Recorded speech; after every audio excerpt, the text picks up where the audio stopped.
আসসালামু আলাইকুম, সবাইকে নতুন ক্লাসে স্বাগতম। আজকে আমরা শুরু করব আইজিজি অ্যান্টিবডি সম্পর্কে।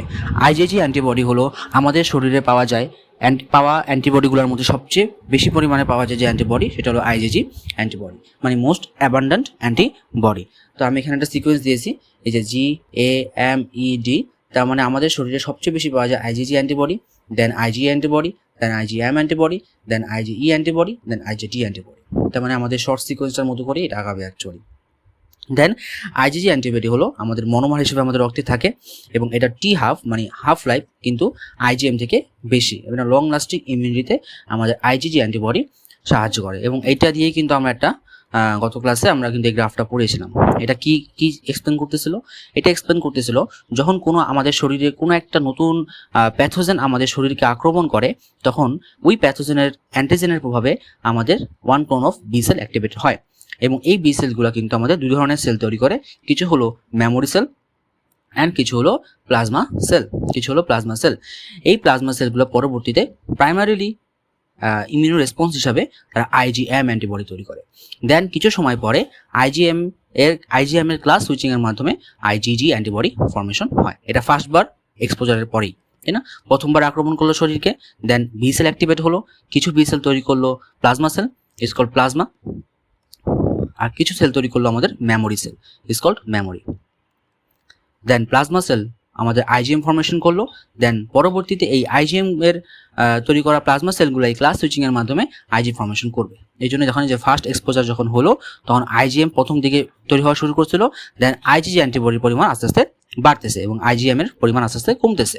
দেন এই প্যাথোজেনটা যখন সেকেন্ড টাইম এক্সপোজার করবে, তখন কিন্তু IgM এর তুলনায় IgG অ্যান্টিবডি খুব বেশি পরিমাণে তৈরি হবে, কারণ এই যে মেমোরি সেলগুলো আগের বার তৈরি হওয়া মেমোরি সেলগুলা এবার খুবই ফাস্ট, খুবই ইফেক্টিভ IgG অ্যান্টিবডি খুব দ্রুত ফর্মেশন করা শুরু করবে।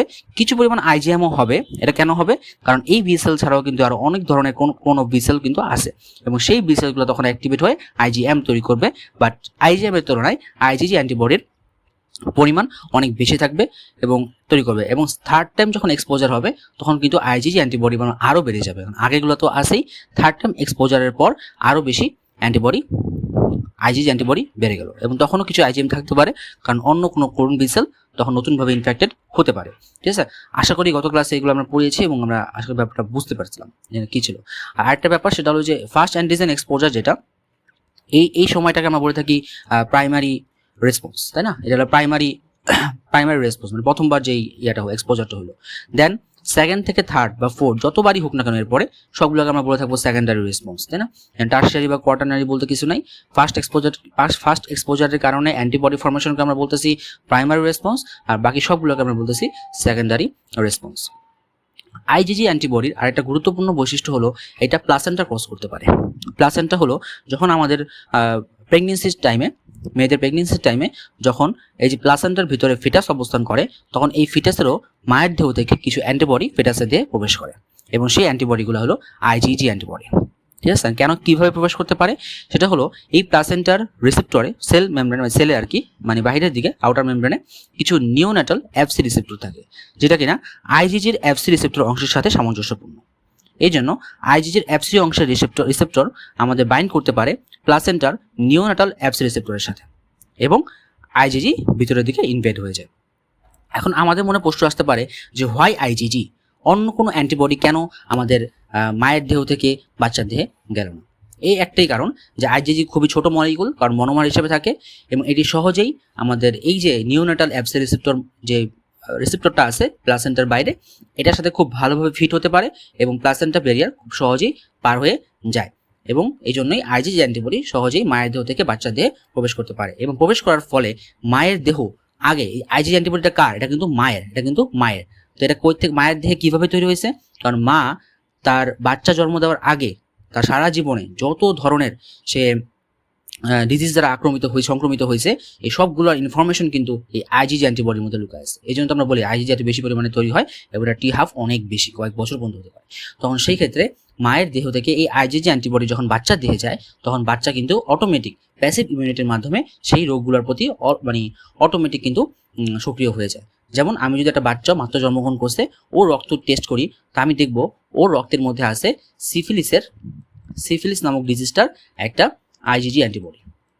এখন এই বাচ্চা তো মাত্র জন্মগ্রহণ করলো, ও তো কখনোই সিফিলিস হয়নি, তাহলে ওর থেকে অ্যান্টিবডি আসলো কোত্থেকে? কারণ মা হয়তো তার জীবনে কোনো এক সময় সিফিলিসে আক্রান্ত হয়েছিল, এই জন্য মায়ের দেহ থেকে ওই আইজিজি অ্যান্টিবডি বাচ্চার দেহে প্লাসেন্টা ব্যারিয়ার ভেদ করে প্রবেশ করছে। এই জন্য বাচ্চা জন্মগতই সে সিফিলিস রোগের প্রতি একটা অ্যান্টিবডি তৈরি করে জন্ম নিয়েছে। আশা করি ব্যাপারটা আমরা ক্লিয়ার হয়েছে, ঠিক আছে। এবার আমরা সামনে যদি যাই, দেন আইজিজি অ্যান্টিবডির আরেকটা গুরুত্বপূর্ণ বৈশিষ্ট্য হলো এটা কমপ্লিমেন্ট সিস্টেমকে অ্যাক্টিভেট করতে পারে। গত ক্লাসে আমরা এগুলো পড়েছি।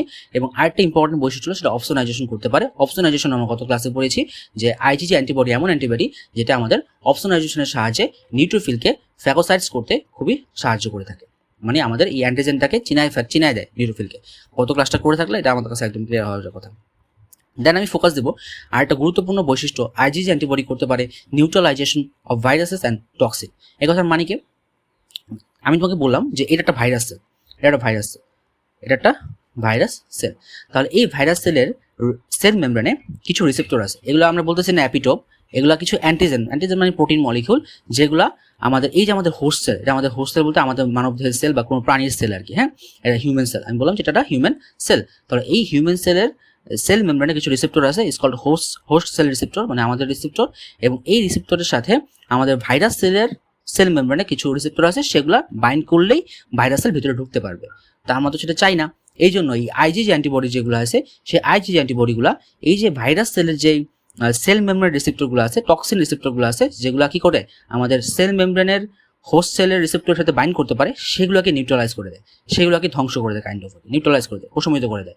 প্রশমিত করার কারণে এই ভাইরাস সেল আর আমাদের হোস্ট সেলের সাথে বাইন্ড করতে পারে না, এবং তার যে কাঙ্ক্ষিত অ্যান্টিজেন, তার যে কাঙ্ক্ষিত অ্যাপিটপ, তার যে কাঙ্ক্ষিত মানে পয়জনাস যে সাবস্টেন্স, এটাকে আর আমাদের ভিতরে দিতে পারে না, এবং আমরা সেফ থাকি। আশা করি ব্যাপারটা বুঝতে পারছি। It's called neutralisation of viruses. এবং অ্যান্টিবডির আরেকটা গুরুত্বপূর্ণ হলো কিছু টক্সিন আছে, যেমন ডিপথেরিয়া রোগের, ডিপথেরিয়ার জন্য ডিপথেরিয়া যে টক্সিনটা আছে, আমাদের যে ডিপথেরিয়া মানে ডিজিজ তৈরি করে, এই ডিপথেরিয়া টক্সিনটা আছে, সেই টক্সিনটা দেখতে অনেকটা এরকম। এটা দুইটা পোর্শন থাকে, it's called A portion and it's called B portion. B for binding and A for আমাদের ইফেক্টর ফাংশন, মানে যেটা আমাদের অ্যাকচুয়াল টক্সিন যেটা, ঠিক আছে, অ্যাফিনিটি যেটা দেয় আর কি।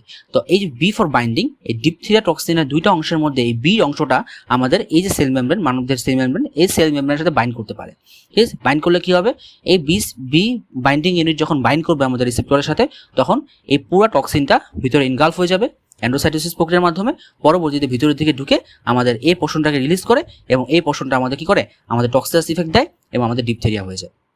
তখন এই আইজিজি অ্যান্টিবডি আসে, আইজিজি অ্যান্টিবডি বাইন্ড করে কার সাথে, এই বি, এখানে এই কাজটা বোঝা যাচ্ছে না, এই আমাদের আইজিজি অ্যান্টিবডি বাইন্ড করে হলো এই যে বি ইউনিটের সাথে, বাইন্ডিং ইউনিটের সাথে বাইন্ড করে। যখন আইজিজি অ্যান্টিবডি এই বাইন্ডিং ইউনিটের সাথে বাইন্ড করে, তখন এই টক্সিনটা আর আমাদের সেল মেমব্রেন রিসেপ্টরে বাইন্ড হতে পারে না, ফলে এই টক্সিনটা আর কাজ করতে পারে না, এবং আমরা ডিপথেরিয়া থেকে মুক্ত হতে পারি, ঠিক আছে। তো এইভাবে আমাদের নিউট্রালাইজেশন প্রসেস হয়ে থাকে। আসলে ব্যাপারটা আমরা বুঝতে পারছি। দেন আরেকটা খুবই গুরুত্বপূর্ণ বৈশিষ্ট্য আইজিজি অ্যান্টিবডি, যেটা হচ্ছে আইজিজি অ্যান্টিবডি অ্যাগ্লুটিনেশন করতে পারে না, যেটা কিনা আইজিএম পারতো। তাহলে আইজিজি অ্যান্টিবডি একটা বিশেষ কাজ করতে পারে, সেটা হচ্ছে প্রিসিপিটেশন রিঅ্যাকশন সে করতে পারে। কিভাবে? একটা টেস্ট টিউব নেওয়ার পরে সেই টেস্ট টিউবের মধ্যে যদি আমরা কাঙ্ক্ষিত অ্যান্টিজেন নেই, তারপর আমরা যদি আইজিজি অ্যান্টিবডিগুলোকে ঢেলে দেই, তখন ভিতরে যে কি হবে, ভিতরে যে এরকম আইজিজি অ্যান্টিবডি প্লাস হলো অ্যান্টিজেন কমপ্লেক্স তৈরি করবে, এবি এজি কমপ্লেক্স। তো এরকম যখন হতে থাকবে, তখন একটা সময় দেখা যাবে এই ক্ষুদ্র মলিকুলগুলো মিলে একটা প্রেসিপিটেট ফলাইছে। তার মানে আমাদের অ্যান্টিজেন অ্যান্টিবডি কমপ্লেক্স মিলে একটা প্রেসিপিটেশন রিঅ্যাকশন করতে পারে, এটা আইজিজির জন্য হয়ে থাকে। তো এই হলো আইজিজি গুরুত্বপূর্ণ বৈশিষ্ট্যগুলো, যে আইজিজি কিভাবে কাজ করে থাকে। আজকের ব্যাপারটা আমরা বুঝতে পারছি, অপসোনাইজেশন এছাড়া আমাদের নিউট্রালাইজেশন ব্যাপারগুলো আমরা আজকে বুঝতে পারছি। তো আজকে এই পর্যন্তই, সবাইকে ধন্যবাদ, আসসালামু আলাইকুম।